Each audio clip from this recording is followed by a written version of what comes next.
Bonjour. Sincèrement, je viens d'apprendre une nouvelle qui est scandaleuse.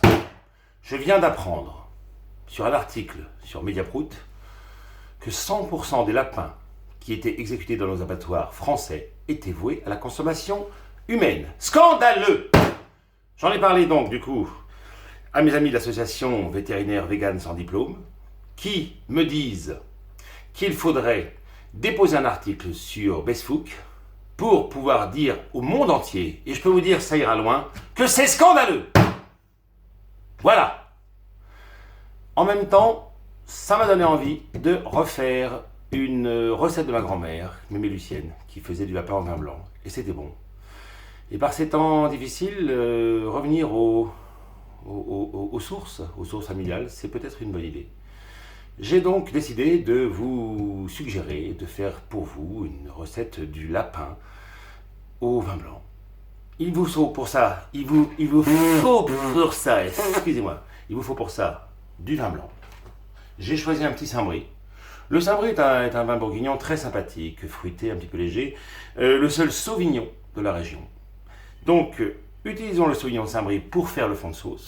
Il nous faut bien sûr un grand faitout, que voici. Et, j'ai oublié, il nous faut un lapin. Coucou, bah viens mon petit plat. C'est Jeannot. Jeannot lapin, très mignon. Oh, il se débat parce qu'il n'aime pas qu'on l'attrape comme ça, il déteste ça. Alors, évidemment, la partie la moins drôle, c'est tuer le lapin. J'ai pour ça une arme fatale. Attention, attention. Il est mort. Il est mort, il n'a pas souffert, tout de suite. Par contre, moi j'ai souffert, je me suis écrasé le doigt.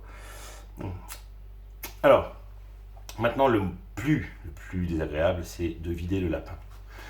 Pour ceci, j'utilise un couteau. Je vais donc inciser le ventre du lapin.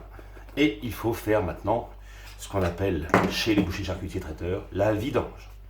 Je vais donc extirper du lapin ses viscères.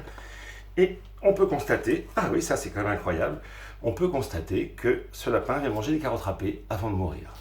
C'est assez classique chez un lapin, enfin quand même, c'est assez intéressant. Et alors, quoi d'autre? Ah, et également une grosse endive, qu'il a dû avaler tout cru, puisqu'elle était vraiment... Bref. Je vous propose maintenant de passer de l'autre côté de la cuisine. On va se diriger vers les plaques pour pouvoir élaborer la recette. Merci, à tout de suite, à très vite. Alors nous y voilà, j'ai commencé un petit peu sans vous, parce que sinon c'est interminable, on ne va pas non plus passer des heures devant une cocotte.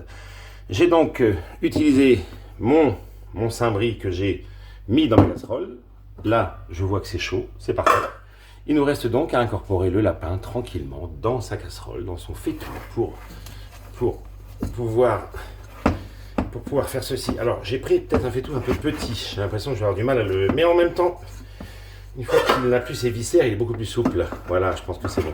Là, je pense que, évidemment, c'est... Voilà. Donc, nous allons maintenant laisser cuire à feu doux pendant à peu près 5 heures. Oui, il faut du temps pour faire un bon civet de lapin en vin blanc, mais Lucienne, ne mégotez pas sur le nombre d'heures de cuisson. Et nous allons pouvoir le servir à point à nos amis. Ça va être très sympa. Ah oui, j'oublie juste que je suis seul. Je viens de faire un lapin de 4 kilos. J'en aurai pour la semaine. Hein, ça ira comme ça.